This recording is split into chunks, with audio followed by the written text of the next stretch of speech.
Hi hello வணக்கம், welcome to நம்ம channel Aathichoodi. இன்றைக்கி நம்ம பார்க்க போகிறது போர்க் குழம்பு. அதோட இன்க்ரீடியன்ஸ் வந்துட்டுருக்கு. அதே சமயத்தில் நீங்கள் ஃபஸ்ட் டைம் வீடியோ பார்க்குறவங்களா இருந்தால் போய் சப்ஸ்கிரைப் பண்ணிடுங்க, அப்படியே பெல் ஐக்கானை ப்ரெஸ் பண்ணிடுங்க. தேவையான ஐட்டம்ஸ்: வெங்காயம், கருவேப்பிலை, கொத்தமல்லி, எலுமிச்சம்பழம், மிளகாய், தக்காளி, இஞ்சி, பூண்டு, பிரியாணி இலை, பட்டை, கிராம்பு. அதுக்கப்புறம் நம்ம இப்போ எடுத்துருக்கிறது பார்த்திங்கன்னா 1/2 kg போர்க், அதாவது பன்றிக்கறி. அப்படியே வெங்காயத்தை வெட்டிகிட்ருக்காருங்க. அடுத்து அப்படியே தக்காளியை வெட்டுவாருங்க. இதை முடித்ததுக்கப்புறமா பார்த்திங்கன்னா நாங்கள் பாரம்பரிய முறையில் செய்யலான்னு சொல்லிட்டு இஞ்சி இதெல்லாம் உரலில் போட்டு இடிக்கிறேங்க. இதை பொண்ணுங்கள்லாம் பொதுவாக பார்த்திங்கன்னா செய்கிறோன்னா அப்படியே கொஞ்சம் கஷ்டப்படுவாங்க. இருந்தாலும் நாங்கள் செய்ய முடியும் அப்படின்னு காமிக்கிறதுக்காக இதை செய்கிறோங்க. இந்த முறையில் செய்யும்போது உங்களுக்கு டேஸ்ட்டு இன்னும் கூடுதலாக இருக்கும். ஆனால் உண்மையான ரீசன் என்னென்னு பார்த்தீங்கன்னா, எங்கள்கிட்ட மிக்ஸி கிடையாதுங்க. ஸோ எல்லாமே நாங்கள் ரெடி பண்ணிட்டோம் வெட்டி. இப்போ ஆயிலை ஊற்றி நாங்கள் ஸ்டார்ட் பண்ணுறோம். ஃபஸ்ட்டு ஆயிலுங்க அளவாக ஊற்றிக்குவோங்க. கொஞ்சம் நிறையா இதில் ஏன்னா ஆல்ரெடி கொழுப்பு இருக்கனால கொஞ்சம் அந்த எண்ணெயே ஜாஸ்தியாக வரும். ஸோ அதனால் நம்மளுக்கு கொஞ்சம் அளவாக இருந்தால் போதும். அடுத்தது பிரியாணி இலை, பட்டை, கிராம்பு அதெல்லாம் போட்டுக்கோங்க. அதை போட்டு அது அப்படியே லைட்டாக வதக்கிட்டிங்கன்னா அப்படியே கொஞ்சம் ப்ரௌனிஷாக ஆனதுக்கப்புறமா நம்ம அடுத்ததை ஸ்டார்ட் பண்ணுவோம். அடுத்தது அப்படியே ஆனியன் எடுத்து போட்டுக்கலாங்க. ஆனியன் வெட்டி வச்சுருக்க எல்லாம் மொத்த ஆனியனையும் ஃபுல்லாக போட்டுருங்க. அது அப்படியே கொஞ்சம் ஒரு அப்படியே ஒரு கலக்கி விட்டுட்டு நெக்ஸ்ட்டு அப்படியே இன்னும் ஒரு வெங்காயத்தையே போட்டு முடிக்கலைங்க, கொஞ்சம் மன்னிச்சிடுங்க. அவர் கொஞ்சம் முடிச்சுக்கிட்டோம். அப்புறம் நம்ம அப்படியே அடுத்ததுக்கு எல்லாம் என்னென்னு பார்த்துக்கலாம். கலக்கிறாரு. நான் சொல்லி முடிச்சு 1 மணி நேரம் ஆச்சு, அவர் தான் கலக்கிட்டு இருக்காருங்க. ஓகேங்க, கொஞ்சம் ப்ரௌனிஷ் ஆனதுக்கப்புறம் அப்படியே கருவேப்பிலை போட்டுக்கலாம். அப்படியே அடுத்தது என்ன போடுறாருன்னு தெரியலிங்க. அப்படியே கொத்தமல்லி கொஞ்சம் அப்படியே தூவி விட்டுருங்க. புதினா தலை இருந்தால் லைட்டாக போட்டுங்க, நல்லாயிருக்கும். அப்புறம் அப்படியே பச்சை மிளகாய் அப்படியே வணக்கிட்டே இருங்க. அப்படியே ப்ரௌனிஷ் ஆகணும் ஆகிடுச்சுங்க. அடுத்தது என்ன போடுறாருன்னு தெரியலிங்க. இஞ்சி பூண்டு நாங்கள் அப்படியே போட்டு இது பண்ணி வச்சு மசிச்சு வச்சுருக்கோம். அதை போட்டாச்சு. இதெல்லாம் ஃபுல்லாக நல்லா அந்த இஞ்சி பூண்டோட ஸ்மெல்லு போக வரைக்கும் நல்லா கலக்கி விட்டுக்கோங்க. இதுக்கு அடுத்ததாக பார்த்திங்கன்னா தக்காளி எல்லாமே. இது ஆக்சுவலாக ப்ரௌனிஷ் ஆனதுக்கப்புறம் தான் அந்த தக்காளி போடணுங்க.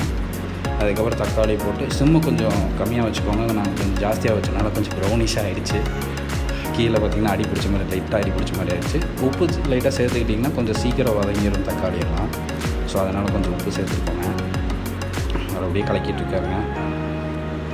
இதெல்லாம் கொஞ்சம் கட் பண்ணிடலான்னு பார்த்தோம். கொஞ்சம் இப்படி இருந்தால் தான் நல்லாயிருக்கும்ட்டு இதையும் சேர்த்து ஆட் பண்ணிட்டோங்க. அடுத்தது நம்ம இப்போ போர்க் ஆட் பண்ணிக்கிறோங்க. இருக்கிற போர்க்கெல்லாம் ஃபுல்லாக போட்டுருங்க. போட்டுட்டு லைட்டாக தண்ணி ஊற்றி அப்படியே ஒரு கலக்கி விட்டுட்டு லைட்டாக உப்பு கொஞ்சம் சேர்த்துட்டிங்கன்னா கொஞ்சம் பெட்டருங்க. சேர்த்து அப்படியே ஒரு லைட்டாக ஒரு கொதி வரைக்கும் விட்டுட்டு அதுக்கப்புறம் லைட்டாக மஞ்சத்தூள் போட்டுக்கோங்க. மஞ்சத்தூள் இதெல்லாம் ஆட் பண்ணிவிட்டு அப்படியே வெயிட் பண்ணுங்கள். அப்படியே பார்த்து சொல்லுங்க. நான் மஞ்சத்தூள் ஆட் பண்ணிகிட்டே இருப்போம். இதுக்கப்புறம் அதெல்லாம் கலக்கிட்டு மறுபடியும் உப்பு இப்போ எதுக்கு போடுறோன்னா, இப்போ கறிக்காக நம்ம உப்பு போடுறோம். இந்த உப்பு தேவையான அளவுக்கு சேர்த்துக்கோங்க. ஓரளவுக்கு கொஞ்சம் கம்மியாகவே சேர்த்துட்டிங்கன்னா கொஞ்சம் பெட்டருங்க. கடைசியில் கூட நம்ம சேர்த்துக்கலாம். ஆனால் கறியில் உப்பு சேரணுங்கிறதுக்காக நம்ம உப்பு கொஞ்சம் போட்டிருக்கோம். இப்போ மூடி வச்சுருங்க. நாங்கள் ஒரு அப்ராக்சிமேட்டாக ஒரு 10 விசில் விட்டுருக்கோங்க.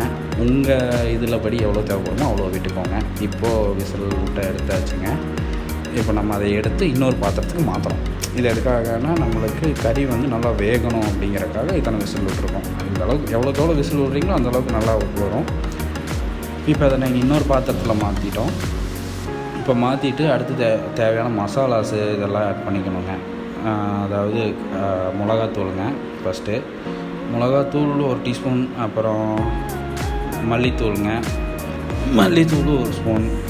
அடுத்தது சீரகத்தூள் 2 ஸ்பூன் போட்டுக்கோங்க. அடுத்தது கறி மசாலாவுங்க.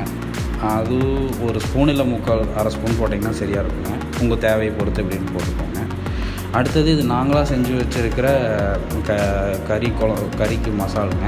இதை நாங்கள் எப்படி போடுறதுன்னு நாங்கள் சொல்கிறோம். இது ஆக்சுவலாக 2 ஸ்பூன் நாங்கள் ஆட் பண்ணியிருக்கோங்க.